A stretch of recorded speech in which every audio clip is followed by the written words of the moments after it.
and thank you for inviting me back. It's been a while, not all that long. I keep popping up every once in a while, but it's nice to see friendly faces out there. So, in the past week, leaders from all over the world have been meeting in Davos, Switzerland, just in case you haven't been up on the news.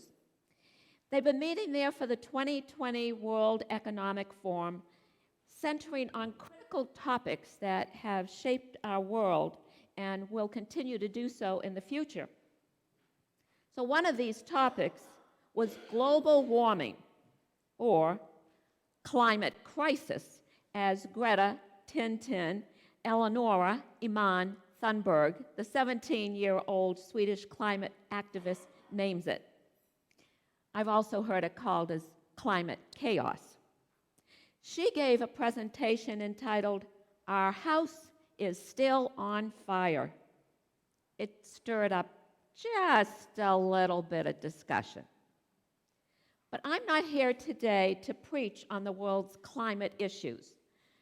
You probably have had enough of that. But I am here to talk to you a little bit and to give you an opportunity to ponder a theological perspective that might offer a broader foundation from which we can all move forward in thought, in action, and hopefully in hope on this very challenging topic. But first, I want to read a couple of paragraphs that Pope Francis and his Eastern Orthodox counterpart, whose title is Ecumenical Patriarch, and his name is Bartholomew. So here is what they stated together. The story of creation presents us with a panoramic view of the world.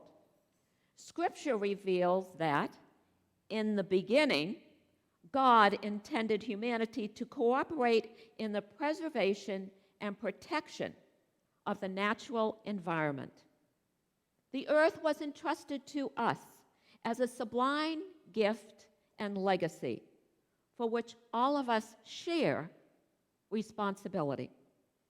Our human dignity and welfare are deeply connected to our care of the whole of creation. They go on to say, however, that the history of the world presents a very different context.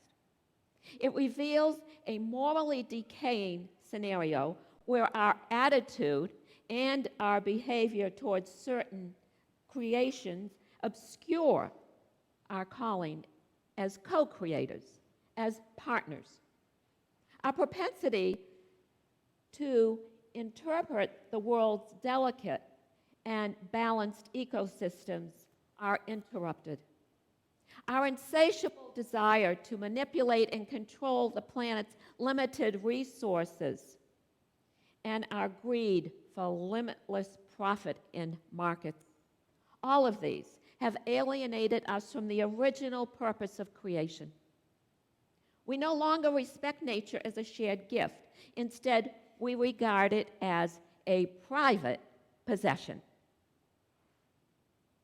For these two, that is one incredibly powerful statement. Something we probably ought to all take in and think about. The very beginning of the Bible, the scripture read earlier by Jim, makes a big deal of human beings created in God's own image. This story makes a theological point, relating a special link between people, that's you and me, folks, and the divine, the sacred. So to be created in God's image means we bear a likeness to God. We carry God into the world, each of us, and all of us. Being God carriers is a tremendous responsibility.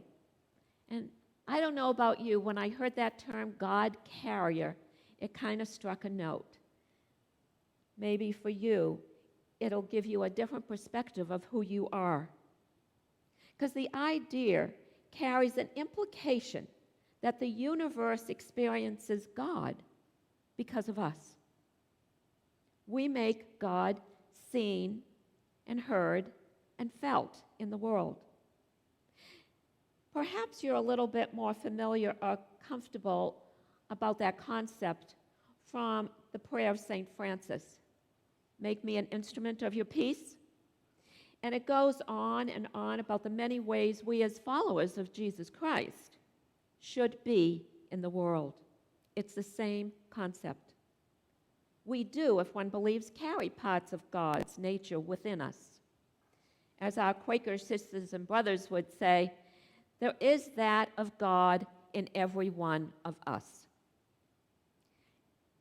And our Hindu sisters and brothers, in their greeting, the one that many of us are familiar with when we bow and we go namaste, are saying the divine in me bows to the divine in you.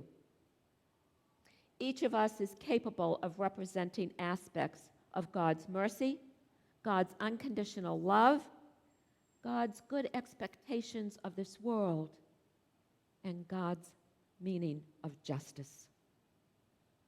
Humanity was created in the image of God, given a privileged place for creatures, and commanded to exercise stewardship over the earth.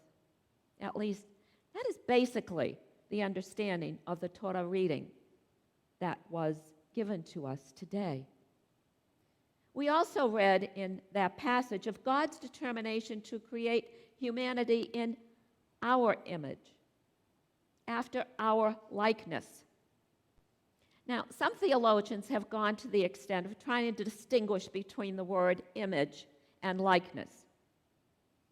Here's what they said. The former, the image, consists of our capacity for reason and choice, kind of the intellectual part.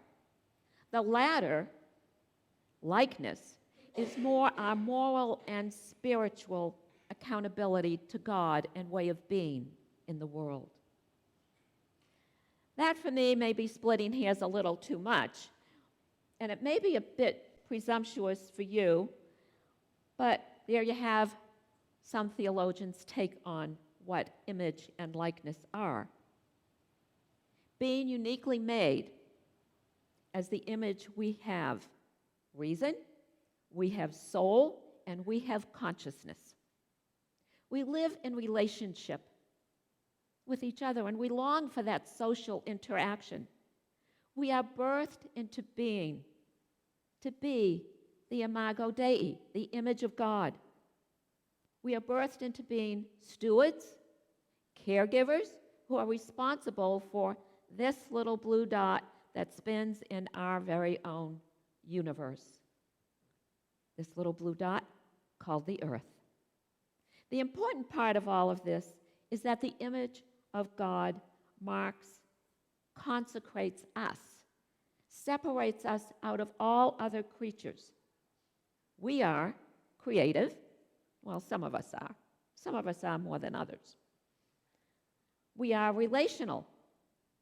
We are spiritual. We are aesthetic. We are, or at least should be, try to be, moral. And we are sentient beings. We feel things. We are at least birthed to be all of that, or birthed to have the possibility of living into it. Now, way back in time, our desert forebears, those monks who went way out into the desert and lived a quiet life, through their solitude learned to be sparing and intentional with their words whenever they were allowed to speak, and to preach more through their lifestyle, their way of being, than through sermons, messages. There were few doctrines to prove in that time, and there were no creeds of Christianity. Oh, to go back to the good old days, right? There was only that inner life to be experienced, so that the outer life may be changed and live in accordance to God. All of this is well and good, or as God said, very, very good indeed. But all that depends on one's image of God, one's belief in God, one's faith in God. So the question then is, what is your image of God, your imago Dei? What is your image? What is your belief about the one source of life? Or maybe you have a belief of many sources. And how are you accountable? How do you stay responsible for this blue dot spinning in space that we call Mother Earth? Somewhere I read a quote, I think it was in your chimes, that says, "We can't change the world unless we change ourselves." Or as Buddha says, "You cannot change the world, but you can change the world of one person, which then will change the whole world." So let's get real. Let's get to the crux of the matter, and let's get to the point of living into the image. First, in order to do that, you have to have an image. So you have to know and understand or have contemplated, have some thoughts of what the image of God is. Right? Are you all asleep out there? I hope not. I hope not. If you have an image of a white heterosexual male with white flowing hair and maybe even a white beard like Santa Claus, with big hands and fingers, one of which hovers over a keyboard with a special raised key with big letters on it that say delete.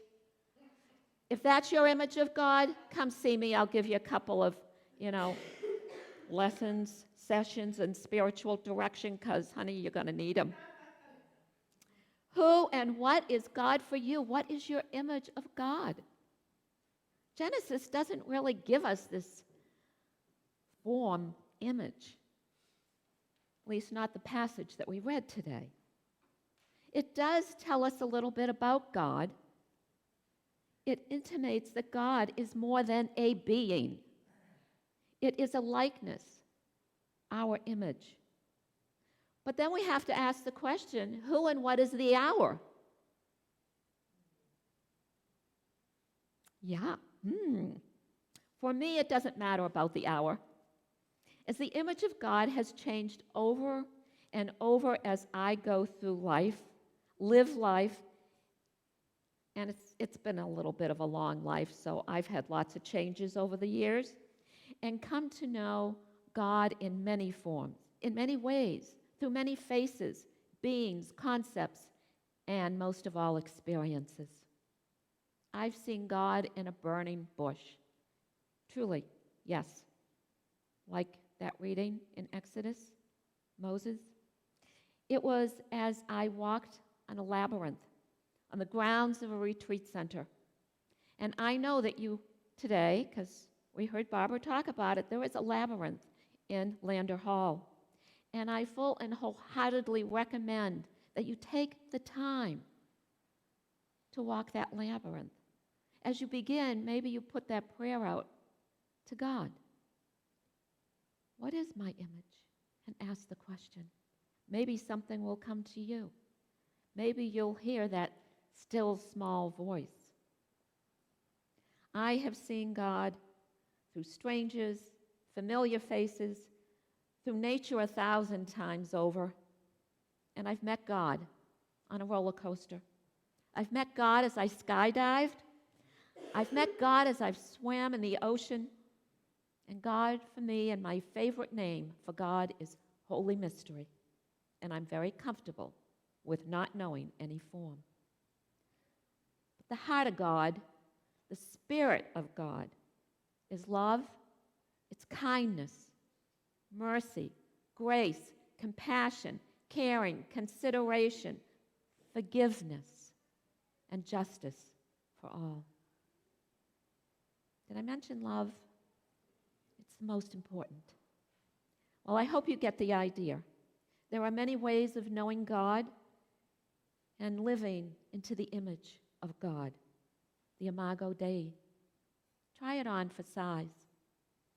And I do think this time, one size fits all. Blessings.